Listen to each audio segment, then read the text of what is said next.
മിശിഹായിലെ സ്നേഹം നിറഞ്ഞ മാതാപിതാക്കളെ, സഹോദരി സഹോദരങ്ങളെ, മത്തായിയുടെ സുവിശേഷം 10-ാമത്തെ അധ്യായം 1 മുതൽ 15 വരെ വചനങ്ങളാണ്. കഴിഞ്ഞ ഞായറാഴ്ച നമ്മൾ വായിച്ചു കേട്ട വചനഭാഗമാണത്. 3 കാര്യങ്ങളാണ് കർത്താവ് ഈ വചനഭാഗത്ത് സ്പഷ്ടമായിട്ടും നമ്മോട് പറയുന്നത്. ഒന്നാമതായിട്ട് അപ്പോസ്തലന്മാരെ അയക്കുന്നു, അപ്പോസ്തലന്മാരെ വിളിക്കുന്നു, അവരെ തെരഞ്ഞെടുക്കുന്നു. രണ്ടാമതായിട്ട് ശിഷ്യന്മാർക്കുള്ള നിർദ്ദേശം കൊടുക്കുക. ദാനമായി കിട്ടി, ദാനമായി കൊടുക്കണം. മടിത്തട്ടിൽ സ്വർണമോ വെള്ളിയോ ചെമ്പോ കരുതി വയ്ക്കരുത്. അങ്ങനെ നിർദ്ദേശങ്ങൾ കർത്താവ് വളരെ ശക്തമായിട്ട് കൊടുക്കുക. മൂന്നാമതായിട്ട് പറയുന്നത്, ഇങ്ങനെയൊക്കെ മുന്നോട്ട് പോകണമെങ്കിൽ കർത്താവിലെ അടിയുറച്ചുള്ള വിശ്വാസം ഉണ്ടാകണം. അടിയുറച്ച വിശ്വാസം ഉണ്ടെങ്കിലാണ് മുന്നോട്ട് പോകാനായിട്ട് സാധിക്കുകയുള്ളൂ. 3 കാര്യങ്ങൾ സ്പഷ്ടമായിട്ട് കർത്താവിടെ നമ്മളോട് ആവശ്യപ്പെടുകയാണ്. ഒന്നാമതായിട്ട് അപ്പോസ്തലന്മാരെ തിരഞ്ഞെടുക്കുന്നു, അല്ലെങ്കിൽ അവരെ വിളിക്കുന്നു. അതിന് വല്ല പ്രത്യേകതയുണ്ട? അതിന് പ്രത്യേകതയുണ്ട? നമ്മൾ അപ്പോസ്തലന്മാരുടെ ജീവിതം നോക്കുമ്പോൾ എല്ലാവരും ഒരേ സ്വഭാവക്കാരായിരുന്നോ? അല്ല. എല്ലാവരും ഒരേ ജോലിക്കാരായിരുന്നോ? അല്ല. വ്യത്യസ്തമായ ജീവിത സാഹചര്യങ്ങളും വ്യതിരിക്തമായ സ്വഭാവമുള്ളവരും വ്യത്യസ്തമായ രീതിയിൽ ജോലി ചെയ്തവരാണ് അപ്പോസ്തലന്മാർ. വ്യത്യസ്തമായ രീതിയിൽ നമ്മൾക്കിവിടെ ചിന്തിക്കേണ്ട ഒരു കാര്യം കൂടിയുണ്ട്.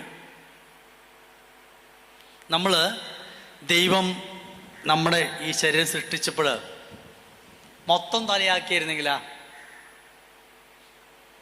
ശരിയാവോ? മൊത്തം നമ്മുടെ ഷേപ്പ് മൊത്തം തല ഒരു ഉരുണ്ട ബോള് പോലെ ശരിയാവോ? ഇല്ല. അന്ന് മൊത്തം കൈയാക്കിയാലാ, മൊത്തം വയറാക്കിയാലാ, അല്ലെങ്കിൽ കാലാക്കിയാലാ ശരിയാവില്ല. ഈ പല അവയവങ്ങള് ഓരോ ധർമ്മവും ദൗത്യവും ഉണ്ട്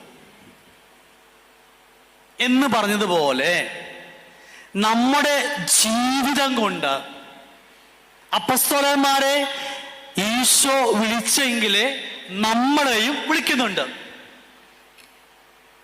നമ്മളെയും വിളിച്ചു കൊണ്ടുവന്നതാ. ഞാനൊരു ചോദ്യം ചോദിക്കട്ടെ, നിങ്ങൾ പറഞ്ഞിട്ടാണോ നിങ്ങൾക്ക് അപ്പനമ്മയും തന്നത്? ആണോ? അല്ല. എനിക്ക് ഇന്ന അപ്പനെ കിട്ടണം കേട്ടാ, എനിക്ക് നല്ല സമ്പത്തുള്ള വീട്ടിലെ അപ്പൻ്റെ അമ്മയുടെയും മോളായിട്ട് അല്ലെങ്കിൽ മകനെ ജനിച്ചാൽ മതി, അതുകൊണ്ടാണോ? അല്ല. ദൈവത്തിന് നിങ്ങളെ കുറിച്ചൊരു പദ്ധതിയുണ്ട്, ഒരു വിളിയുണ്ട്, ഒരു തിരഞ്ഞെടുപ്പുണ്ട്. അതുകൊണ്ടാ.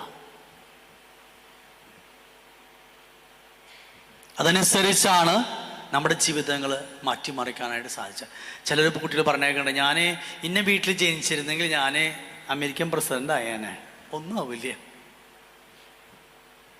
നമ്മുടെ കഴിവ് കൊണ്ടോ നമ്മുടെ ബുദ്ധി കൊണ്ടോ ഒന്നുമല്ല. ദൈവത്തിന് നമ്മളെക്കുറിച്ചൊരു പദ്ധതിയുണ്ട്. അവിടെ ചെല്ലുമ്പോൾ നമ്മൾ അമേരിക്കൻ പ്രസിഡന്റ് ആയെന്നല്ല ചോദിക്കുക. നിന്നെ ഏൽപ്പിച്ചിട്ടുള്ള ദൗത്യം, നിന്നെ ഏൽപ്പിച്ചുള്ള കർത്താവിൻ്റെ ഹിതം നീ നിറവേറ്റിയോ? അത് മാത്രമേ ചോദിക്കുള്ളൂ. നിനക്കുള്ള കഴിവനുസരിച്ച്, നിനക്കുള്ള ഗുണമനുസരിച്ച് നിന്നെ ഏൽപ്പിച്ചുള്ള ദൗത്യം നീ നിറവേറ്റിയോ? കർത്താവ് അപ്പോസ്തലന്മാരെ വിളിച്ച് തിരഞ്ഞെടുത്ത് അയക്കുമ്പോൾ അവർ കൊടുക്കുന്ന നിർദ്ദേശങ്ങളൊക്കെയാണ്. അപ്പൊ ഈ തിരഞ്ഞെടുപ്പ് നീ ചോദിച്ചു നോക്കട്ടെ, നമുക്ക് ഭർത്താവിനെ തന്നു, ഭാര്യയെ തന്നു, അല്ലെങ്കിൽ മക്കളെ തന്നു, നമ്മൾ പറഞ്ഞിട്ടാണോ? പലരും പറയണം, അച്ഛാ എനിക്ക് ഈ കെട്ടിയവന് ഇഷ്ടമുണ്ടായിരുന്നില്ല, പക്ഷെ എന്താ ചെയ്യുക, ആ സമയത്ത് അങ്ങനെയൊക്കെ ആയിപ്പോയി. കെട്ടിക്കഴിഞ്ഞപ്പോഴല്ലേ മനസ്സിലായതാകെ പ്രശ്നമാണെന്നുള്ളത്. നമ്മളാരും വിചാരിക്കുന്ന പോലെ ഒക്കെ ദൈവഹിത അനുസരിച്ചാണ് മുന്നിട്ട് പോകുന്നത്. അതുകൊണ്ട് നമുക്ക് കിട്ടിയ സാഹചര്യത്തെ ഓർത്ത് കർത്താവ് നന്ദി പറഞ്ഞ് ആ ഹിതം, ദൈവത്തിൻ്റെ ഹിതം നമ്മളിലൂടെ പ്രാവർത്തികമാക്കാനായിട്ട് നമുക്ക് സാധിക്കണം. മാമോദിസ വഴി സഭയിലെ അംഗമായിട്ട് നമ്മൾ ഈ ഭൂമിയിലേക്ക് വരുമ്പോൾ നമ്മളെക്കുറിച്ചൊരു പദ്ധതിയുണ്ട്. ആ പദ്ധതി പൂർത്തീകരിക്കാനാണ് ഈശോ ഒന്നാമതായിട്ട് ആഗ്രഹിക്കുന്നത്. അത് ദൈവത്തിൻ്റെ പദ്ധതിയാണ്. ആ പദ്ധതി മറികടക്കാനായിട്ട് ഒരു വ്യക്തിക്കും സാധിക്കില്ല. ആ പദ്ധതി പ്രകാരം മുന്നോട്ട് പോകാനായിട്ട് നമുക്ക് നമ്മളെ ശക്തിപ്പെടുത്താനായിട്ട് ഏത് പ്രതിസന്ധി വന്നാലും പ്രതികൂല സാഹചര്യം വന്നാലും അതിനെ തരണം ചെയ്യാൻ, ശക്തിപ്പെടുത്തുവാൻ നമുക്ക് ഈശോയോട് ആവശ്യപ്പെടാം. രണ്ടാമതായിട്ട് ആണ് ഒന്നാമത്തെ തിരഞ്ഞെടുപ്പിൻ്റെ ദൈവിക പദ്ധതി. അപ്പോസ്തലന്മാരുടെ തിരഞ്ഞെടുപ്പ് നമ്മൾ ഈശോ നമ്മളെയും തിരഞ്ഞെടുത്തിട്ടുണ്ട് ഓരോ കാര്യങ്ങൾക്കായിട്ട്. രണ്ടാമതായിട്ട് കുറെ നിർദ്ദേശങ്ങൾ പറയുന്നുണ്ട്. ദാനമായി കിട്ടി, ദാനമായി കൊടുക്കുവിൻ. ചെമ്പോ വെള്ളിയോ ഒന്നും നിങ്ങൾ, സ്വർണമോ വെള്ളിയോ ചെമ്പോ ഒന്നും സൂക്ഷിച്ച് വെക്കരുത്. അതിൻ്റെ അർത്ഥം നിന്റെ ജീവിതം ഈ ലോകത്തിൽ കാണുന്ന ഒന്നിലും നീ ആശ്രയം വെക്കരുത്, അടിമപ്പെടരുത്. എവിടെയാണ് ആശ്രയം വെക്കണ്ടേ? ദൈവത്തിലെ ആശ്രയിച്ച് ആ ദൈവ പരിപാലനയിലെ മുന്നോട്ട് പോകാനുള്ള ആഹ്വാനം. നമ്മൾ വിചാരിക്കും പലപ്പോഴും നമ്മുടെ കഴിവ് കൊണ്ടാണ്. അല്ല, ദൈവം നമ്മളെ കൈപ്പിടിച്ച് നടത്തുന്നത് കൊണ്ടാണ്. ഓരോ ദിവസവും ഒരു പ്രഭാതം കൂടി കാണുവാനായിട്ട് ദൈവത്തിൻ്റെ കരുണയില്ലെങ്കിൽ നമുക്ക് സാധിക്കില്ല.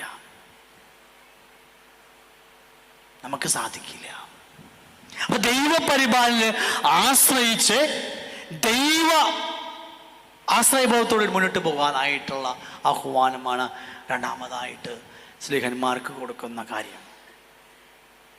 അതുകൊണ്ടാണ് നിങ്ങൾ സ്വർണ്ണോ വെള്ളിയോ ചെമ്പോ അരപ്പട്ടയോ സൂക്ഷിച്ച് പോയിട്ട് ഒരു കാര്യമില്ല. ഉടുപ്പോ വടിയോ എടുത്തിട്ട് ഒരു കാര്യമില്ല. നിങ്ങൾ എന്നിൽ ആശ്രയിക്കണം. ആ ദൈവത്തിലെ ആശ്രയിക്കണമെങ്കിൽ നമുക്ക് എന്ത് വേണം? മൂന്നാമത്തെ കാര്യം വിശ്വാസം വേണം.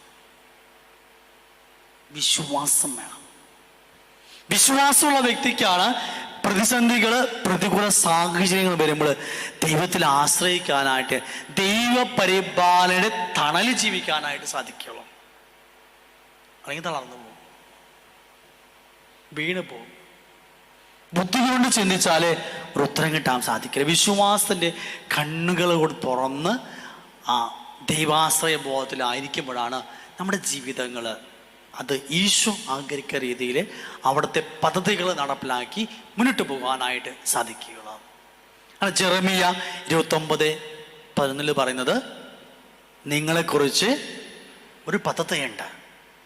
നിങ്ങളുടെ നാശത്തിനുള്ള പദ്ധതിയല്ല, മറിച്ച് ക്ഷേമത്തിന് വേണ്ടിയുള്ള പദ്ധതിയാണ്. നിങ്ങൾക്ക് ശുഭമായിട്ടൊരു ഭാവി ഉണ്ടാകാനുള്ള പദ്ധതിയാണ്. ആ പദ്ധതി പ്രകാരം ഈശോക്ക് വിട്ടുകൊടുത്ത് ജീവിക്കുമ്പോഴാണ് നമ്മൾ സംതൃപ്തിയുള്ള ജീവിതങ്ങളായിട്ട്, ആത്മവിശ്വാസമുള്ള ജീവിതങ്ങളായിട്ട് മുന്നോട്ട് പോകാനായിട്ട് സാധിക്കുക. അതിനായിട്ട് കർത്താവിൽ അടിയുറച്ച് വിശ്വസിക്കണം. നമ്മുടെ ജീവിതത്തിൽ സംഭവിക്കുന്നതൊക്കെ എല്ലാം നന്മയ്ക്കായിട്ട് പരിണമിക്കുന്ന ദൈവമാണ്. എല്ലാത്തിലും നന്മ കാണാനായിട്ട്, എല്ലാത്തിലും നന്മയെ ദർശിക്കാനായിട്ട് സാധിക്കുക എന്നാണ് വിശ്വാസിയുടെ അടയാളം, ലക്ഷണമൊക്കെ. വിശ്വാസമുള്ള വ്യക്തിക്ക് മാത്രമാണ് എല്ലാ കാര്യങ്ങളിലും നന്മ കാണാനായിട്ട് സാധിക്കുകയുള്ളൂ. അല്ലാത്തവർക്കും നിരാശ വരും, പ്രത്യാശ നഷ്ടപ്പെടും. വിശ്വാസമില്ലെങ്കിൽ പിന്നെ അവിടെ പ്രത്യാശയില്ല, നിരാശ വരും. അപ്പം എല്ലാത്തിലും വിശ്വാസത്തോട് നോക്കി കാണാൻ സാധിക്കുമ്പോൾ നമ്മുടെ ജീവിത സ്ലീഹന്മാർക്ക് കൊടുത്ത നിർദ്ദേശം, 3 നിർദ്ദേശങ്ങളാണ് കർത്താവ് കൊടുത്തത്. അതനുസരിച്ച് ജീവിക്കുവാനായിട്ട് ദൈവം നിങ്ങളെ സമൃദ്ധമായിട്ടും ആസ്വദിച്ച് അനുഗ്രഹിക്കട്ടെ. പിതാവിൻ്റെയും പുത്രൻ്റെയും പരിശുദ്ധാത്മാവിൻ്റെയും നാമത്തിൽ ആമേൻ.